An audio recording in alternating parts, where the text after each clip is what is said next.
نحمده ونصلي ونسلم على رسوله الكريم أما بعد فأعوذ بالله من الشيطان الرجيم بسم الله الرحمن الرحيم إن الذين يأكلون أموال اليتامى ظلما إنما يأكلون في بطونهم نارا وسيصلون سعيرا صدق الله العلي العظيم۔ میرے قابل احترام بزرگوں اور دوستوں، اس وقت میں معاشرے میں پائی جانے والی ایک بہت سنگین کوتاہی کی طرف توجہ دلانا چاہتا ہوں، اور جس کی طرف سے ہمارے پورے معاشرے میں بڑی غفلت پائی جاتی ہے۔ اچھے خاصے دیندار اور پڑھے لکھے لوگ اس غفلت میں مبتلا ہیں۔ یہ سنگین کوتاہی میراث کی تقسیم نہ کرنا ہے۔ جب کسی شخص کا انتقال ہو جائے تو انتقال کے بعد فوراً قرآن و حدیث کی روشنی میں مرنے والے کے مال سے ترتیب وار 4 حق وابستہ ہو جاتے ہیں۔ میں ترتیب سے ان 4 حق کا بیان کروں گا۔ پہلا حق کفن دفن کا انتظام۔ پہلا حق یہ ہے کہ اس کے مال و جائیداد سے اس کے کفن دفن کے انتظام کے لیے متوسط طور پر خرچ کیا جائے گا۔ اگر کوئی دوسرا شخص اپنی طرف سے کفن دفن کا انتظام کر دے تو بھی ٹھیک ہے، جائز ہے، اجازت ہے۔ لیکن اگر کوئی نہیں کرتا تو سب سے پہلے میت کے مال سے اس کے کفن دفن کا انتظام کیا جائے گا۔ اس کے بعد آتا ہے دوسرا حق۔ دوسرا حق جو مرنے والے کے مال سے وابستہ ہو جاتا ہے وہ ہے ادائے قرض۔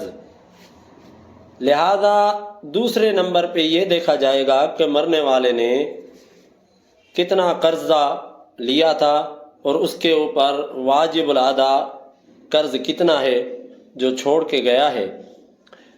پھر مرنے والے کے مال سے ان قرضوں کو ادا کرنا ان کے رشتہ دار پسماندگان عزیز و اقارب پر واجب ہے۔ ان قرضوں میں یہاں تک کہ بیوی کا مہر بھی داخل ہے۔ لہذا اگر مرنے والے نے بیوی کا مہر ادا نہیں کیا تھا اور بیوی نے خوش دلی سے معاف بھی نہیں کیا تھا تو پسماندگان کے ذمے اس کا مہر ادا کرنا واجب ہے، اور بیوی کو یہ مہر میراث کے علاوہ ملے گا، اس لیے کہ بیوی کے میراث کے حصے سے مہر کا کوئی تعلق نہیں ہے۔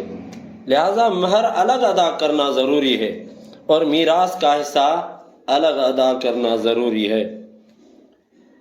چنانچہ ان 2 حق کے علاوہ تیسرا حق یہ ہے کہ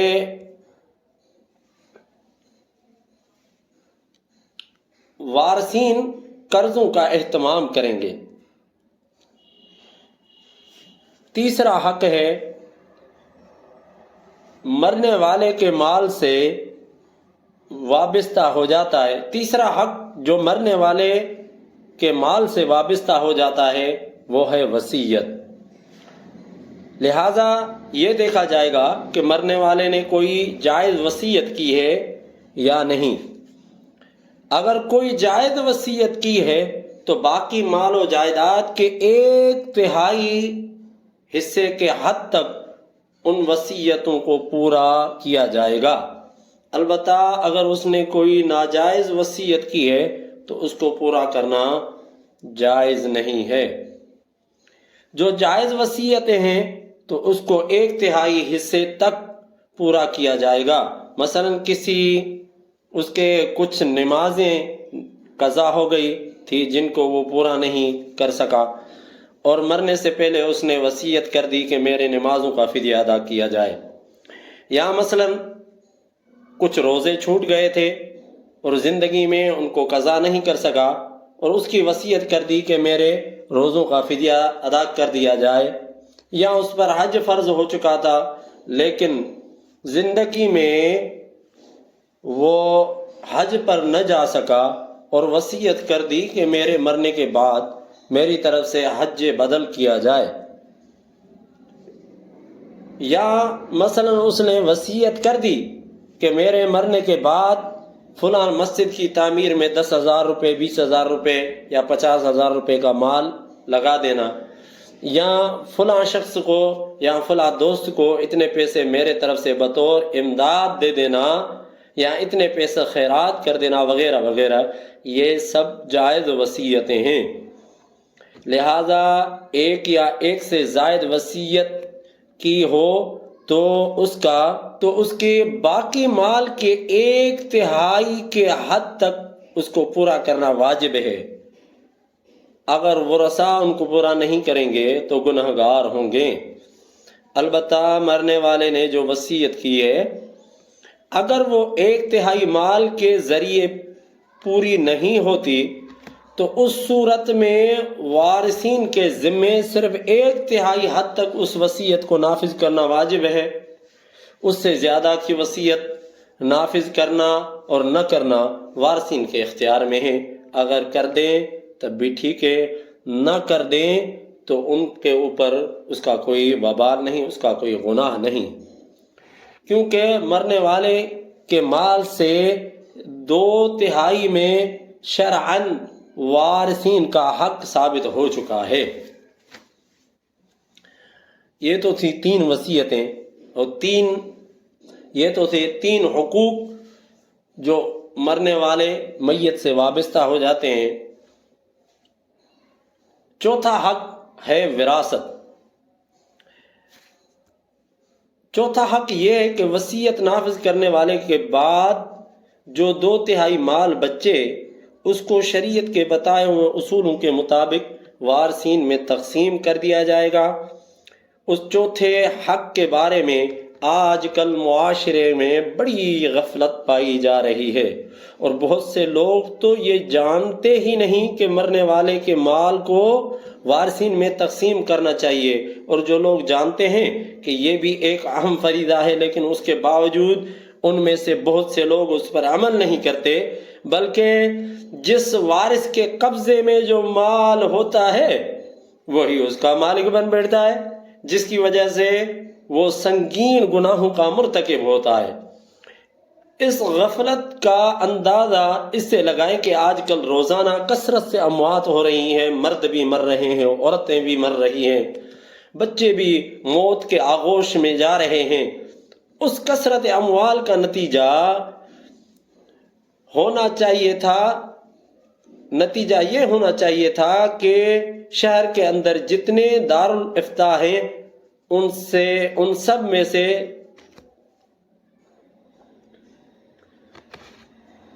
بہرحال جو ہی کسی شخص کا انتقال ہوتا ہے تو انتقال ہوتے ہی اس کے میراث کا تمام مال اس کے ملکیت سے نکل کر ورثاء کی ملکیت میں داخل ہو جاتا ہے، اور تمام ورثاء اس کے مشترکہ مالک بن جاتے ہیں، حتیٰ کہ سوئی دھاگے میں بھی تمام ورثاء شریک ہو جاتے ہیں۔ لہذا اگر تمام ورثاء غافل عاقل بالغ ہیں، وہ سب خوشی سے کسی شخص کو مرنے والے کے سامان کے استعمال کی اجازت دے دیں، تب تو اس سامان کو استعمال کرنا جائز ہے۔ لیکن اگر کوئی وارث استعمال کرنے کی اجازت نہیں دیتا بلکہ وہ مال کو تقسیم کروانا چاہتا ہے، یا کوئی وارث موجود نہیں بلکہ غائب ہے جس کی وجہ سے اس کی رضامندی کا ہمیں علم نہیں، یا کوئی وارث نابالغ ہے جس کے رضامندی کا اعتبار نہیں، ان تمام صورتوں میں مرنے والے کے مال کو کسی بھی شخص کے لیے، یہاں تک کہ کسی وارث کے لیے بھی، میت کے مال کو اپنے استعمال میں لانا بالکل ناجائز اور حرام ہے۔ امام اعظم ابو حنیفہ علیہ الرحمت ایک مرتبہ حضرت امام اعظم ابو حنیفہ علیہ الرحمت کسی بیمار کی عیادت کے لیے تشریف لے گئے، اس کی عیادت کی، اور ابھی آپ وہیں بیٹھے تھے کہ آپ کی موجودگی میں اس مریض پر نزع کی کیفیت طاری ہو گئی۔ یہ حالت دیکھ کر آپ نے واپس جانے کا ارادہ ملتوی کر دیا، اور یہ سوچا کہ یہ شخص اب تھوڑی دیر کا مہمان ہے، اس لیے اب اس کے پاس بیٹھے رہنا چاہیے۔ اس مریض کے قریب ایک چراغ جل رہا تھا۔ تھوڑی دیر کے بعد اس شخص کا انتقال ہو گیا، جیسے ہی اس کا انتقال ہوا حضرت امام اعظم ابو حنیفہ علیہ الرحمہ نے وہ چراغ بجھا دیا۔ دوسرے لوگوں نے کہا کہ حضرت آپ نے یہ چراغ بجھا دیا، حالانکہ اس وقت تو روشنی کی ضرورت ہے۔ تو آپ نے بہت ہی پیارا جواب دیا، آپ نے فرمایا یہی وقت تو ہے اس چراغ کے بجھانے کا، اس لیے کہ جب تک یہ شخص زندہ تھا یہ چراغ اس کی ملکیت تھا، اور اب اس کے انتقال کے بعد یہ چراغ اس کے وارثوں کی ملکیت میں چلا گیا، اور اب وارثوں کی اجازت کے بغیر اس کا استعمال کرنا ہمارے لیے جائز نہیں، اس لیے میں نے یہ چراغ بجھا دیا۔ اس واقعے سے امام صاحب کے احتیاط اور تقوی کا اندازہ لگایا جا سکتا ہے۔ یاد رکھیں ہمارے معاشرے کے اندر بد احتیاطی ہے کہ مرنے والے کے انتقال کے بعد کس طرح ہم بے باکی سے اس کے مال پر ناحق قبضہ کر کے اس میں بے جا تصرف کرتے ہیں اور اس کو ورثاء تک نہیں پہنچاتے اور ان کو ان کا حق نہیں دیتے، بلکہ جس کے قبضے میں جو مال آ جاتا ہے اس کا مالک بن جاتا ہے اور اس کو جس طرح چاہتا ہے استعمال کرتا ہے۔ یہ عمل بالکل ناجائز اور حرام ہے۔ وارثوں کو ان کا حق نہ پہنچانا ظلم عظیم ہے، اگر دنیا میں نہیں دیا تو آخرت میں دینا پڑے گا، لہذا وارثوں کو ان کا حق جو ہے وہ فوراً ہی پہنچا دیا جائے، ورنہ یہ وبال اپنے ساتھ لے جائے گا۔ دوسروں کا مال دبا لینا یہ بہت بڑا ظلم ہے۔ اگر ذہن میں یہ ہے کہ ہم میراث تقسیم نہیں کریں گے تو یہ بڑے ظلم کی بات ہے۔ ایک حدیث پاک میں ہے، حضور نبی کریم صلی اللہ علیہ وسلم نے ارشاد فرمایا کہ جس شخص نے کسی وارث کو میراث سے محروم کر دیا تو اللہ تبارک و تعالی اس کو جنت میں اس کے حصے سے محروم کر دیں گے۔ ابن ماجہ کی روایت ہے۔ ان کو سوچنا چاہیے جو ورثاء کا مال دبائے بیٹھے ہوئے ہیں، یہاں تو مال دبا کے اور بڑی ہی ملکت جو ہے وہ بنا لی ہے، لیکن قیامت میں ان کا جنت میں کوئی حصہ نہیں ہے۔ ایک اور حدیث میں پیارے آقا صلی اللہ علیہ وسلم نے ارشاد فرمایا، سنو لوگو تم کسی پر ظلم نہ کرو، خبردار کسی مسلمان کا مال اس کے خوش دلی کے بغیر حلال نہیں۔ بیہقی کے اندر یہ حدیث وارد ہے، یعنی ناحق کسی مسلمان کا مال مت کھاؤ، اور مرنے والے کے جتنے ورثاء ہیں ان سب کا مال میراث میں حصہ ہے، لہذا ان کی رضامندی کے بغیر اس کو اپنے پاس رکھنا یا اپنے استعمال میں لانا، کھانا پینا ظلم اور ناجائز ہے۔ ہمارے معاشرے کے اندر تو بہت سارے ایسے لوگ ہیں جن کو ان کا علم تک نہیں ہے اور وہ اس گناہ میں مبتلا ہے اور ورثاء کا مال ہڑپ کیے ہوئے ہیں اور کسی کو قریب تک نہیں آنے دیتے۔ ایک دوسری حدیث میں اس کی مزید تشریح کی گئی ہے کہ حضور اقدس صلی اللہ علیہ وسلم نے ارشاد فرمایا کہ سنو، اگر تم نے اپنے کسی بھائی پر ظلم کیا تو آج ہی اس سے معاف کرا لو، اس دن کے آنے سے پہلے جس دن نہ روپیہ کام آئے گا، نہ پیسہ کام آئے گا، نہ درہم ہوں گے، نہ دینار، بلکہ اس دن یہ ہوگا کہ اگر ظالم کے پاس کوئی نیک عمل ہوگا تو اس نے اپنے مسلمان بھائی پر جتنا بھی ظلم کیا ہوگا اس کے بقدر اس کی نیکیاں مظلوم کو دے دی جائیں گی، اور اگر ظالم کے پاس نیکیاں نہ ہوں گی تو پھر تمہارے مظلوم بھائی کے گناہ اس ظلم کے برابر ظالم کے اوپر ڈال دیے جائیں گے۔ یہ بخاری شریف کی حدیث ہے۔ لہذا ان لوگوں کو سوچنا چاہیے جو دوسروں کا مال ہڑپ کیے ہوئے ہیں اور ان کو جو ہے وہ جائز سمجھ کر اپنے پاس رکھا ہوا ہے، بھائی کا مال، بہن کا مال، بیٹیوں کا مال اور اسی طرح بیٹوں کا مال، اور اسی طرح بہت سارے ورثاء کا مال جو ہے وہ ظلم کے زور پر اپنے پاس رکھے ہوئے ہیں۔ مرنے کے بعد ایک سوئی کے برابر مال میں بھی تمام ورثاء کو حصہ دار رکھنا چاہیے، وہ کیونکہ ایک سوئی کے برابر بھی ورثاء شریک ہو جاتے ہیں، لہذا ان کی رضامندی کے بغیر مال میراث کا استعمال کس سے جائز ہوگا؟ خصوصاً ورثاء کے اندر نابالغ بھی ہوں تو پھر معاملہ اور زیادہ سنگین ہو جاتا ہے، اس لیے کہ نابالغوں اور یتیموں کا مال کھانے کو اللہ نے حرام قرار دیا ہے۔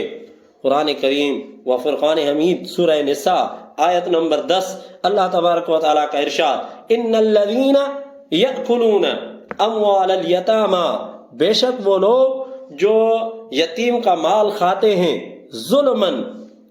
ظلم کے طور پر ناحق کھاتے ہیں، انما یأکلون فی بطونہم نارا، وہ صرف اور صرف اپنے پیٹ میں آگ بھر رہے ہیں، وَسَيَصْلَوْنَ سَعِيرًا، ان قریب دکھتے ہوئے آگ میں داخل کیے جائیں گے۔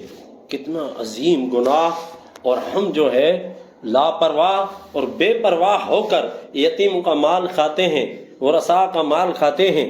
جو بڑا بھائی ہوتا ہے وہ قابض ہو جاتا ہے کاروبار کے اوپر، جو پہلے سے ہی منتظم تھا اپنے والد کے کاروبار کا، اب وہ کسی کو قریب بھی نہیں آنے دیتا، لہٰذا یہ مال کھانا اصل میں اپنے پیٹ میں آگ بھرنے کے مترادف ہے۔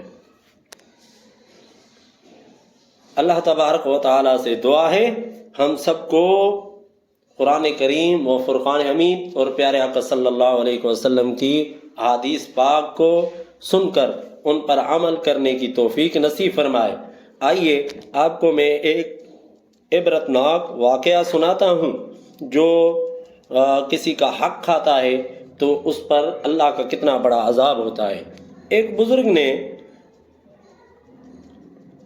جو بہت بڑا عالم تھا، نیک تھا، عابد تھا، زاہد تھا، جب ان کا انتقال ہو گیا تو انتقال کے بعد ان کے کسی شاگرد نے ان کو خواب میں دیکھا کہ اس عالم میں ہے کہ برہنہ جسم ہے اور چٹھیل میدان میں دوپہر کے سخت گرمی سے بے چین ہو کر، پریشان ہو کر، بے یار و مددگار ہو کر ادھر ادھر بھاگے جا رہا ہے، دوڑے جا رہا ہے۔ شاگرد نے اس سے پوچھا کہ حضرت، آپ نے تو ساری زندگی اطاعت میں، عبادت میں، خدمت دین میں گزار دی، مخلوق کے اصلاح اور تربیت میں گزار دی، کیا ان میں سے کوئی بھی عبادت قبول نہیں ہوئی؟ انہوں نے جواب میں ارشاد فرمایا کہ ایسا نہیں ہے، بلکہ اللہ تعالیٰ نے جن اعمال صالحہ کی توفیق دی تھی وہ سب کے سب قبول ہو گئے۔ نماز قبول ہو گئی، حج قبول ہو گیا، زکوٰۃ قبول ہو گئی، خیرات قبول ہو گیا، پڑھنا پڑھانا سارا کچھ قبول ہو گیا، لیکن جس عذاب کے اندر میں مبتلا ہوں وہ ایک سوئی کی وجہ سے ہو رہا ہے۔ شاگرد نے پوچھا وہ کیسے؟ تو استاد نے جواب دیا کہ انتقال کے چند روز پہلے میں اپنا کپڑا سینے کے لیے سوئی مانگ لایا تھا پڑوسی سے، اور پھر کپڑا سی کر سوئی الماری میں رکھ دی، واپس کرنا یاد نہ رہا، اور اس کے بعد میرا انتقال ہو گیا۔ اب یہ عذاب جو تم دیکھ رہے ہو اس ایک سوئی کی وجہ سے ہو رہا ہے۔ تم صبح بیدار ہو کر میرے گھر جانا اور گھر والوں سے کہنا کہ الماری سے فلاں جگہ پر سوئی رکھی ہے، وہ تم لے کر میرے فلاں پڑوسی کو پہنچا دینا تاکہ مجھ سے یہ عذاب دور ہو جائے۔ چنانچہ وہ شاگرد صبح اٹھ کر سیدھا بھاگتا ہوا استاد کے گھر پہنچا اور گھر والوں سے پوچھا کہ فلاں الماری کہاں ہے؟ انہوں نے کہا کیا بات ہے، خیریت تو ہے؟ کہا خیریت ہے، مجھے بتاؤ وہ الماری کہاں ہے، اس میں سوئی رکھی ہوئی ہے۔ انہوں نے جب الماری دکھائی تو واقعی وہ سوئی رکھی ہوئی تھی۔ پوچھا کہ تمہیں کیسے معلوم ہوا؟ تو بتایا کہ میرے استاد رات کو مجھے خواب میں آئے تھے اور اس طرح سارا واقعہ بیان کیا، لہٰذا اب یہ سوئی لے جاؤ اور اس پڑوسی کو دے دو اور اس سے میرے استاد کے لیے معافی بھی مانگو جو تاخیر ہو گئی ہے اس کی وجہ سے۔ چنانچہ وہ سوئی جو ہے اس پڑوسی کو دی گئی، اور اس سے جب یہ واقعہ بیان کیا گیا تو اس پڑوسی کے آنکھوں میں بھی آنسو آ گئے کہ ایک سوئی کی وجہ سے اتنا بڑا عذاب۔ لہذا پڑوسی اسی وقت کہنے لگا یا اللہ میں نے اس کو معاف کر دیا، اور یا اللہ آپ بھی اپنی رحمت سے ان کو معاف فرما دیں اور ان کا عذاب دور فرما دیں۔ وہ شاگرد کہتے ہیں کہ جب رات کو میں سویا تو پھر دوبارہ میں نے ان کو خواب میں دیکھا، لیکن اب منظر بدلا ہوا تھا، اور ماجرا کیا تھا؟ اب حضرت ایک خوبصورت اور سرسبز شاداب باغ کے میں بڑی مسرت کے ساتھ گھوم رہے تھے، چاروں طرف جو ہے وہ خوشبوئیں تھی، پھول اور پھول تھے، درخت اور درخت تھے، اور ٹھنڈی ٹھنڈی ہوائیں چل رہی تھی۔ میں نے قریب جا کر ان سے سلام کیا اور پوچھا استاد جی اب کیا حال ہے؟ تو انہوں نے جواب میں فرمایا کہ جس وقت تم نے پڑوسی کو سوئی پہنچائی اور اس نے یہ کہا کہ میں اللہ کے لیے اس شخص کو معاف کرتا ہوں، بس اسی لمحے میرا عذاب ٹل گیا، اور جو نعمتیں تم دیکھ رہے ہو یہ اللہ تعالیٰ نے اپنے کرم سے، اپنی دین کی خدمت کی وجہ سے، جو میں نے دنیا میں دین کی خدمت کی تھی، اللہ کی توفیق سے اللہ نے عطا فرمائی ہے۔ وما علینا الا البلاغ۔